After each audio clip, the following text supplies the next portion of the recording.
Market में एक नया आईपीओ आने वाला है 30 जनवरी को, BLS ई सर्विसेज लिमिटेड आईपीओ। अब ये कंपनी क्यों अच्छी बताई जा रही है? क्योंकि कंपनी के फाइनेंशियल्स भी काफी ज्यादा स्ट्रॉन्ग हैं और साथ में कंपनी का बिजनेस मॉडल भी काफी अच्छा है। तो फटाफट आगे बढ़ते हैं और जानते हैं कि आपको इस आईपीओ में इन्वेस्ट करना चाहिए या फिर नहीं करना चाहिए। और आगे बढ़ने से पहले अगर आप हमारे चैनल पर न्यू हो तो चैनल को सब्सक्राइब करना, बेल आइकन को प्रेस करना, इस वीडियो को सभी के साथ शेयर करना बिल्कुल भी मत भूलना। और अगर आप आईपीओ में इन्वेस्ट करना चाहते हो और अभी तक आपने डीमैट अकाउंट ओपन नहीं किया है तो जल्दी से कर लीजिए। लिंक आपको डिस्क्रिप्शन बॉक्स और पिन कमेंट में मिल जाएगा। फ्री में डीमैट अकाउंट ओपन करा सकते हो और साथ में उसमें रेफर एंड अर्न भी कर सकते हो।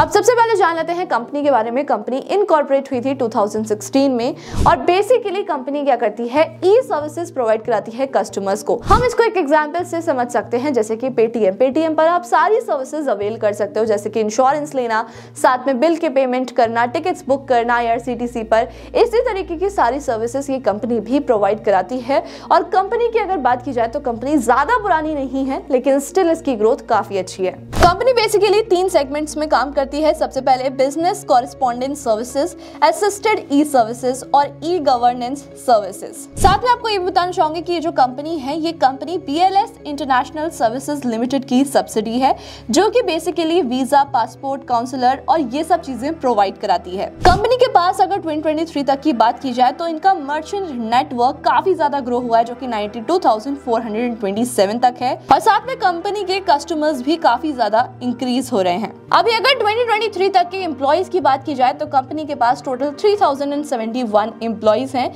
जिसमें 2413 कॉन्ट्रैक्ट एम्प्लॉइज हैं। अब अगर कंपनी की स्ट्रेंथ की बात की जाए तो सबसे बड़ी स्ट्रेंथ उनकी ये है कि इनके पास कस्टमर का डाइवर्सिफिकेशन है। अलग अलग तरीके से ये सर्विसेज प्रोवाइड कराते हैं, जिससे कि इनकी सेल्स और भी ज्यादा इंक्रीज हो सकती है। कंपनी का एक और पॉजिटिव पॉइंट ये है कि company multiple cross selling opportunities provide कराती है, जैसे कि G2C, B2B, B2C और इसी तरीके के सारे मॉडल। साथ में कंपनी के पास एक प्लेटफॉर्म भी है जिसका नाम है BLS सेवा ऐप।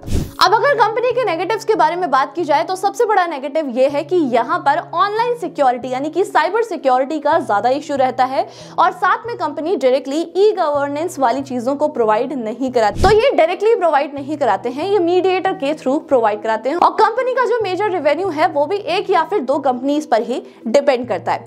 अब आगे बढ़ते हैं और कंपनी के फाइनेंशियल्स के बारे में जान लेते हैं। कंपनी के अगर एसेट्स की बात की जाए तो 2021 से टिल 2023 एसेट्स काफी ज्यादा इंक्रीज हुए हैं, डबल से भी ज्यादा। 40 करोड़ थे इन 2021, वहीं 2023 में 213 करोड़ हो चुके हैं। रेवेन्यू की बात की जाए तो 2021 में था रेवेन्यू 65 करोड़ का, वही 2023 में हो चुका है 158 करोड़ का। और प्रॉफिट भी काफी अच्छे से इंक्रीज हुआ है। 3 करोड़ था इन 2021 और सितंबर 2023 तक 14 करोड़ हो चुका है। अब यहाँ पर आप देख सकते हो कि एसेट हो, रेवेन्यू हो या फिर प्रॉफिट तेजी से इंक्रीज हो रहा है, डबल से भी ज्यादा अभी तक इंक्रीज हो चुका है। अब कुछ आईपीओ डिटेल्स के बारे में भी बात कर लेते हैं। अब सबसे पहले फेस वैल्यू की बात की जाए तो फेस वैल्यू रखी गई है 10 रुपीज पर शेयर। प्राइस बैंड है 129 रुपीज टू 135 रुपीज पर शेयर। लॉट साइज है 108 शेयर्स, यानी अगर आप एक लॉट लेते हो तो आपको 108 शेयर्स दिए जाएंगे। वहीं टोटल इशू साइज की बात की जाए तो वो है 310 करोड़। अब बिगेस्ट पॉजिटिव पॉइंट यहाँ पर ये है कि यहाँ पर कुछ भी ऑफर फॉर सेल नहीं है, पूरा का पूरा अमाउंट फ्रेश इशू किया जा रहा है। ये दोनों BSE और NSE पे लिस्ट किया जाएगा। आईपीओ की ओपन डेट रहेगी 30 जनवरी। 1 फैब तक आप इसमें बिड कर सकते हो और साथ में 2 फैब को ही अलॉटमेंट कर दिया जाएगा। अगर आपका अलॉटमेंट हो जाता है तो आपके डीमैट अकाउंट में आपके शेयर्स क्रेडिट हो जाएंगे 5 फरवरी को, और अगर नहीं होता है तो इन दैट सिचुएशन आपका रिफंड आ जाएगा 5 फरवरी को। और अगर आप इसमें लॉन्ग टर्म के लिए इन्वेस्ट करना चाहते हो या फिर ट्रेड करना चाहते हो तो 6 फरवरी को ये कंपनी लिस्ट हो जाएगी, फिर इसमें कोई भी इन्वेस्ट या फिर ट्रेड कर सकता है। अब रिटेलर कैटेगरी की बात की जाए तो अगर आप एक लॉट ले रहे हो तो उसमें आपको 108 शेयर्स मिलेंगे, जिसका अमाउंट रहेगा 14,580। रिटेल में मैक्स आप 13 लॉट्स बुक कर सकते हो, जिसका शेयर्स रहेंगे 1,404। अमाउंट रहेगा 1,89,540। अब रिटेलर कैटेगरी के लिए यहाँ पर एक नेगेटिव पॉइंट ये है कि उनके लिए सिर्फ 10% का ही रिजर्वेशन रखा गया है, तो अलॉटमेंट चांसेस थोड़े से मुश्किल हो जाते हैं। कंपनी का डेट इक्विटी रेशियो भी काफी कम है, जो कि है 0.05, तो ये काफी ज्यादा डिसेंट परसेंटेज माना जाता है। अब अगर कंपनी के ऑब्जेक्ट्स की बात की जाए कि कंपनी आईपीओ क्यों लेकर आ रही है, तो सबसे पहला ऑब्जेक्ट उनका ये है कि वो अपने इंफ्रास्ट्रक्चर को और भी ज्यादा स्ट्रेंथन करना चाहते हैं और न्यू कैपेबिलिटीज डेवलप करना चाहते हैं, यानी कि और भी ज्यादा बिजनेस मॉडल इनका स्ट्रॉन्ग हो सकता है, पहला पॉजिटिव पॉइंट। और अगर दूसरा ऑब्जेक्टिव देखा जाए तो वो ऑर्गेनिक ग्रोथ चाहते हैं और बीएलएस स्टोर्स को भी ग्रो करना चाहते हैं, जिसकी वजह से वो फंडिंग करेंगे। और साथ में अगर देखा जाए तो वो अपने एक्विजिशंस को भी अचीव करना चाहते हैं।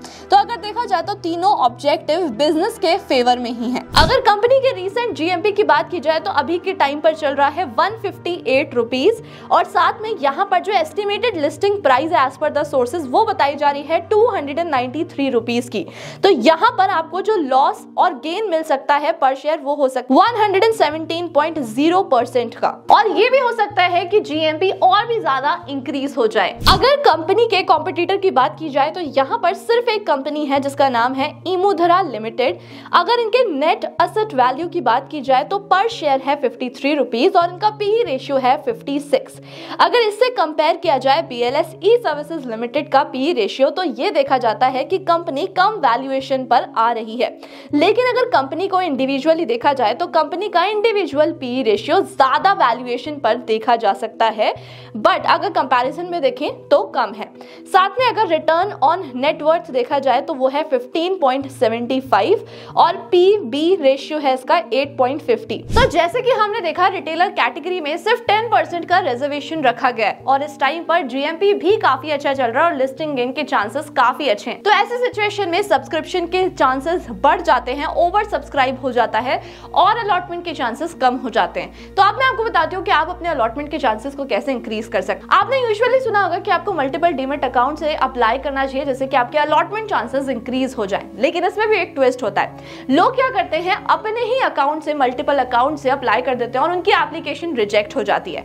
तो इन दैट सिचुएशन आपको क्या करना है, सेम पर्सन के अकाउंट मल्टीपल अकाउंट से अप्लाई नहीं करना है क्योंकि वो सेम पैन कार्ड से होता है। तो आप अपनी फैमिली मेंबर्स के अलग अलग अकाउंट ओपन कर सकते हो और उस तरीके से एप्लीकेशन डाल सकते हो जिससे कि अलॉटमेंट चांसेस इंक्रीज होंगे। अब अगर कंपनी के कंपटीशन की बात की जाए तो सिर्फ एक ही कंपनी है और साथ में कंपनी का जो पीई रेशियो है, पीई रेशियो ज्यादा वैल्यूएशन पर देखा जा रहा है जो कि लगभग 60 रुपीज अराउंड आने वाला है। तो मैं आपको एट लास्ट यही बोलना चाहूंगी कि कंपनी का बिजनेस मॉडल बहुत ही अच्छा है। साथ में अगर जीएमपी की बात की जाए तो कंपनी का जीएमपी भी इस समय काफी अच्छा चल रहा है, लेकिन अभी टाइम है। तो आपको क्या करना है कि लॉट बुक करने से पहले वेट करना और देखना है कि जीएमपी उस टाइम पर क्या चल रहा है और साथ में सब्सक्रिप्शन के कितने चांसेस हैं। तीसरी चीज अगर देखा जाए तो कंपनी का पीई रेशियो ज्यादा है, तो आपको स्मार्टली प्ले करना है और ये देखना है कि उस टाइम पर जब आप लॉट बुक कर रहे हो तो आपको वहां पर कितना ज्यादा लिस्टिंग गेन मिल सकता है और साथ में क्या आपको वहां पर स्टिक करना है, कितना सब्सक्रिप्शन चल रहा है, वेट कर आपको ये देखना, उसके बाद ही लॉट बुक करना है। इस वीडियो को जितना हो सके उतना शेयर कर देना। स्टिल अगर आपको आईपीओ से रिलेटेड कोई भी कंफ्यूजन है आप मुझे कमेंट करके पूछ सकते हो और ऐसे इन्फॉर्मेटिव वीडियोस को देखने के लिए हमारे चैनल को सब्सक्राइब करना, बेल आइकन को प्रेस करना बिल्कुल भी मत भूलना। Thank you so much.